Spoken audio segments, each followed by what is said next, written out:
कि मैं बनारस हिंदू यूनिवर्सिटी का स्टूडेंट रहा हूँ। जातिगत शोषण इस कदर है यूनिवर्सिटियों में कि जिसकी कोई हद नहीं है। मैं आपको बता दूं कि अगर मेरा नाम अवनीश कुमार है, मैं उस दिनों की कहानी बता रहा हूँ कि जिस समय मैं यूनिवर्सिटी में हुआ करता था, अगर मेरा कोई काम हुआ करता था तो मैं एक क्लर्क के पास भी अगर जाता था, कोई काम मैं निवेदन करता था, रिक्वेस्ट करता था, तो मुझे जैसे कुत्तों की तरह बिहेव किया जाता था मेरे साथ। आपकी जाति की वजह से? जाति की वजह से। चलो हटो, अभी नहीं होगा, बाद में आना, कल आना, परसों आना।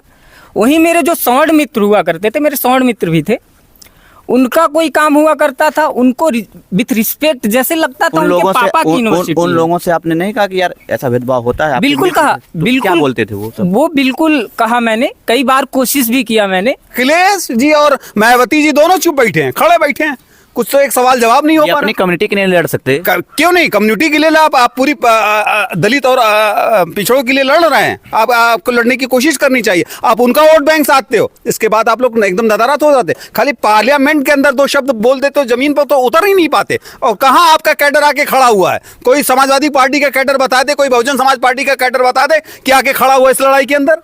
आखिर ये हकीकत से कहाँ छुप के अपने आप को भगा रहे हैं? हकीकत ये है कि असलियत में जो जमीनी है, देखिए पढ़े लिखे लड़के हैं इसमें, देखिए। अवनीश, जो समर्थन करते हैं नए नियम का जो यूजीसी का आया है, क्या राय है आपकी इस पर? अभी तो सुप्रीम कोर्ट ने इसको रोक दिया है। अभी सुप्रीम कोर्ट का यूजीसी जो बिल आई थी, उसको अभी मुझे पता चला कि सुप्रीम कोर्ट ने इस पे स्टे कर दिया है।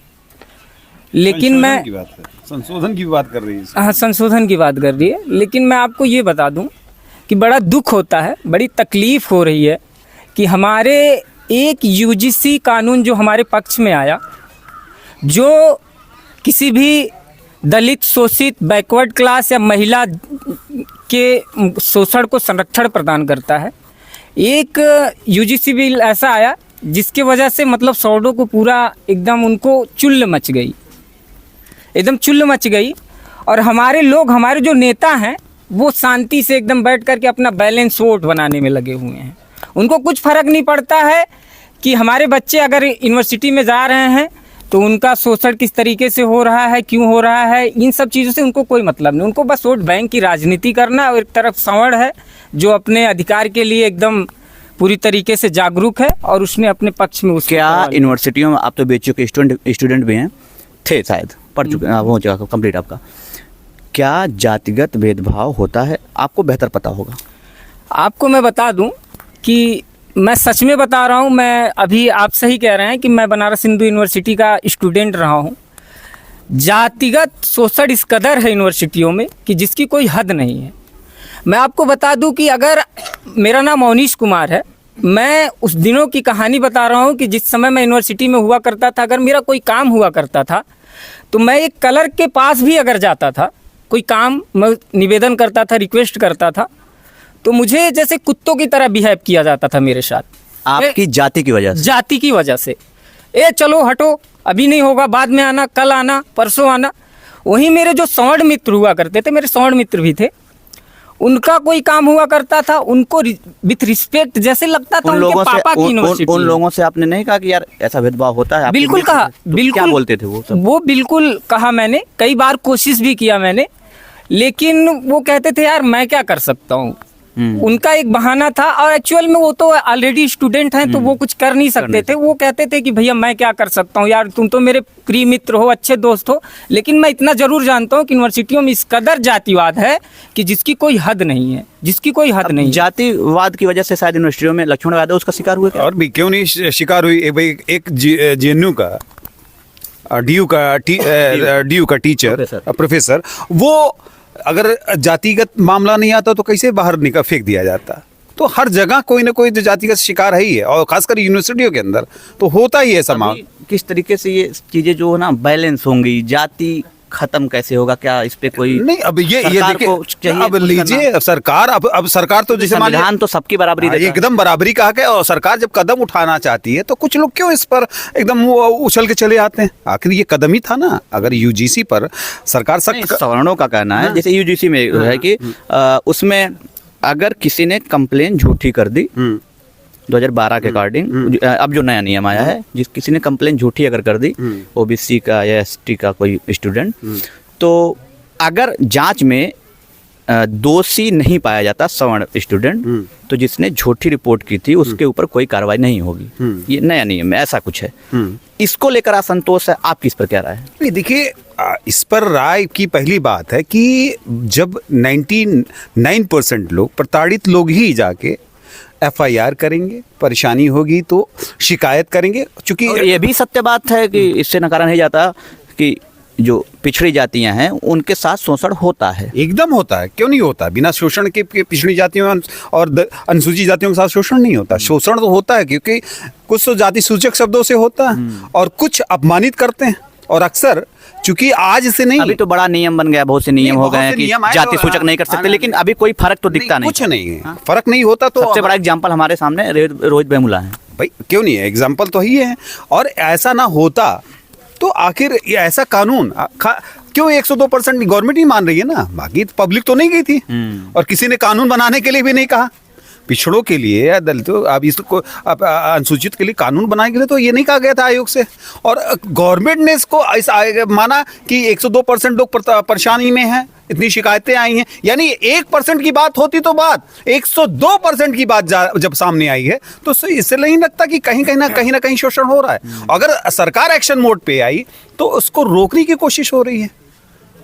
और खाली वोट के नाते कि अगर फॉरवर्ड, देखिए अगर बीजेपी ये सोचती है कि वो खाली एक पार्टी से या एक जाति या दो जातियों से है, तो ये नहीं है। बीजेपी का तो सबसे बड़ा वोट बैंक ओबीसी खुद है। अगर 54% अगर वोट ना दे बीजेपी को तो शायद बीजेपी गवर्नमेंट ना बने। और बीजेपी को के कदावर नेताओं को ये फैक्ट पता है। अब ये गोल की खेलने की पॉलिसी बनाई हो इन्होंने कि इनको भी खुश कर देंगे, उनको भी खुश कर देंगे। तो विपक्षी नेताओं की भी कोई जिम्मेदारी कुछ नहीं, कोई जिम्मेदारी निभाई नहीं रहे। अखिलेश जी और मायावती जी दोनों चुप बैठे हैं, खड़े बैठे हैं, कुछ तो एक सवाल जवाब नहीं हो पा रहा। अपनी कम्युनिटी के लिए लड़ सकते, क्यों नहीं? कम्युनिटी के लिए आप पूरी दलित और पिछड़ों के लिए लड़ रहे हैं। आपको लड़ने की कोशिश करनी चाहिए। आप उनका वोट बैंक साधते हो, इसके बाद आप लोग एकदम नदारत हो जाते। खाली पार्लियामेंट के अंदर 2 शब्द बोल देते हो, जमीन पर तो उतर ही नहीं पाते। और कहाँ आपका कैडर आके खड़ा हुआ है? कोई समाजवादी पार्टी का कैडर बता दे, कोई बहुजन समाज पार्टी का कैडर बता दे कि आके खड़ा हुआ इस लड़ाई के अंदर।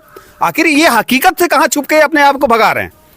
हकीकत ये है कि असलियत में जो जमीनी है, देखिए पढ़े लिखे लड़के हैं इसमें, देखिए सारे बच्चे इसमें पढ़ने वाले हैं। ये खुद BHU से और भाई साहब सारे लोग पढ़ने वाले बच्चे हैं। इनको पता है कि आगे भविष्य में हमारे साथ कुछ गलत हो सकता है, इसलिए खड़े हैं। इन्होंने पार्टी का वो नहीं किया है कि पार्टी के परचम लगा के ये सोच रहे हैं कि अब जब हमारे हकूक की बात आती है तब लोग उसमें उंगली कर देते हैं। अभी तो मोदी जी को हिंदू हृदय सम्राट के बाद अब उनको जाति सूचक तेली वगैरह कहा जा रहा है। एकदम ये अभी जो बातें कर रहे हैं हिंदू नहीं बोला। हाँ? हमारे समाज पे इतना प्रताड़ित हो रहा था, हमारे समाज की जो शोषण हो रहा था, कोई भी हमारे ओबीसी SC ST कोई भी समाज के लोग कभी मोदी जी को कभी उल्टा शब्द बोला हो? आपने कभी सोचा? कभी कोई नहीं। आज जब हमारे हित में UGC लागू हुआ है तो उनके समाज के लोग क्या बोल रहे हैं? देखिए तेली बोल रहे हैं, पटेल बोल रहे हैं, अन्य शब्द से बोल रहे हैं। बताइए हमारे सरकार को ऐसा उन लोग बोल सकते, तो हम लोग के सोचो ST OBC ST कास्ट के लिए कैसे उन लोग शोषण करते होंगे, ये आप सोच सकते हैं कि हम लोग कितना शोषण हुआ। मुझे तो हंसी आती है उन सवर्णों पे जो हिंदू राष्ट्र की संकल्पना करते हैं और हमको जोड़वा नहीं करेंगे, उसमें संकल्पना करते हैं। और एक मामला UGC का उनके विरोध में क्या आया अभी, इससे पहले उन्होंने मतलब जो युवा सम्राट हुआ करते थे, हिंदू युवा सम्राट मोदी जी, वो तेलिया बन गए। बात समझ रहे हैं? ये कितनी शर्मनाक बात है। और यही समझ कह रहे हैं कि भारत में जातिवाद नहीं है। भैया 54 मुझे शर्म आती है कि एक ऐसा पद जो भारत का प्रधानमंत्री पद है, एक सर्वोच्च पद कह सकते हैं, और आप उनको ये नौबत आ गई कि आज भारत में स्थिति ये है कि उनको भी तेलिया से मतलब संबोधित किया जा रहा है। और आप कह रहे हैं सवर्ण समाज ये कह रहा है कि भारत में जातिवादी नहीं। ये हिंदू राष्ट्र की संकल्पना करते हैं। भैया 54 और 19 की मतलब है नहीं है 19 3 22 का, यानी 54 और 22% का मतलब है नहीं। इनको पता कि जो आबादी का 1/3 हिस्सा है 1/3 वो हैं, 1/4 में वो लोग हैं, लेकिन 1/3 को हिंदू मानने को तैयार ही नहीं होंगे। इसका मतलब जातीयता के नाम पर जब हक की बात आएगी तो डर जाएंगे कि हिंदू है ये नहीं है, और लड़ाई पूरे देश की ले करेंगे कि हम हिंदू है वो बहुत अधिक संख्या में, और हम हिंदू राष्ट्र बनाएंगे। तो कैसे बनाएंगे? ऐसे बनता है, ये बनने का तरीका है। और अंततः मैं एक बात आपसे अभी कह दूं कि अभी तो सुप्रीम कोर्ट ने यूजीसी का जो नया नियम आया था उस पर स्टे कर दिया है, लेकिन आपको मैं विश्वास दिला दूं कि जिस तरीके से सौरों ने मजबूती के साथ प्रोटेस्ट वगैरह करके इस कानून को पुनः अपने समर्थन में कर लिया, मैं आपको बता दूं कि ये प्रधानमंत्री जी को मैं पूरा चेता रहा हूं कि ये जो लुक्का छुपी का खेल आप खेल रहे हैं ये बिल्कुल गलत है। ये आप जो डिसीजन लाए थे, यूजीसी एक्ट जो था उसको हमारे समर्थन में रहना चाहिए था। आप किसी के दबाव में, किसी जाति विशेष के दबाव में आकर के अगर ये पुनः कानून वापस ले रहे हैं तो ये बिल्कुल गलत कर रहे हैं। और इसके बाद अगर ये कानून किसी तरीके से इसमें छेड़छाड़ हुआ तो हम लोग भी पूरे 85% के लोग पुनः मतलब रोड पे आने के लिए तैयार हैं और बड़ा प्रोटेस्ट किया जाएगा पूरे भारत में किया जाएगा। हम लोग देखते हैं उन लोग 15% कितना ताकत करते हैं, हम लोग 85% कितना ताकत हम लोग में दिखा देंगे पूरे भारत में। एक्चुअल में इन सौरों को ये लगता है कि यूनिवर्सिटियों में लोगों का शोषण करना इनका जन्मसिद्ध अधिकार है। और आप बताइए ना, एक ह्यूमैनिटी नाम की कोई चीज ही नहीं है, मानवता नाम की इनके अंदर कोई चीज ही नहीं है।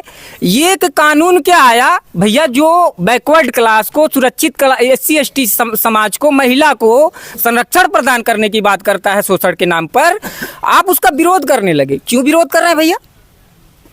आप इसलिए विरोध कर रहे हैं ताकि मतलब जो आपका वो जन्मसिद्ध अधिकार छीना जाएगा। आप इसलिए विरोध कर रहे हैं कि आप किसी मतलब SC समाज के व्यक्ति को चमड़ा नाम से संबोधित नहीं कर पाएंगे, आप किसी महिला का उत्पीड़न नहीं कर पाएंगे, इसलिए आप विरोध कर रहे हैं और आप हिंदू राष्ट्र की संकल्पना करते हैं।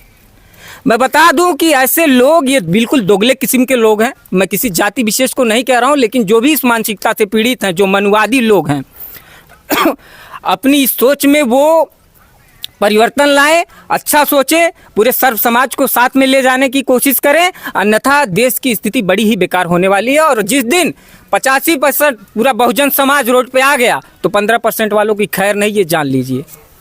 अब सत्यता तो ये है कि सुप्रीम कोर्ट ने अभी फ़िलहाल यूजीसी के नए नियमों पर रोक लगा दी है, लेकिन इस सत्यता से नहीं नकारा जा सकता कि पिछड़ी जातियों खासकर SC/ST को सदियों से, सालों से प्रताड़ित किया जा रहा है।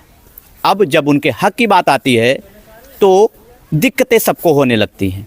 सवाल ये भी है कि क्या जिस तरीके से यूजीसी का नियम अब शायद ठंडे बस्ते में चला जाए, क्या जिस तरीके से सवर्ण के जातियों ने विरोध किया इसका, क्या अब पिछड़ी जाति और SC/ST की जो जातियां हैं वो इसके पक्ष में कुछ बोलेंगी? क्या अखिलेश यादव जो पिछड़ों की राजनीति करते हैं, मायावती जो दलितों की राजनीति करती हैं, या फिर चंद्रशेखर आज़ाद या कोई भी नेता जो ये दंभ भरता है कि हम पिछड़ों के लिए हैं, क्या वो इस मुद्दे पर बोलेंगे, या फिर राजनीति की वजह से उन्हें डर है कि जो उन्हें कुछ वोट सवर्णों का भी मिलता है वो ना कट जाए? ये सारे सवाल आपके सामने हैं। आपकी इस पर क्या राय रहेगी ज़रूर कमेंट करिएगा। धन्यवाद।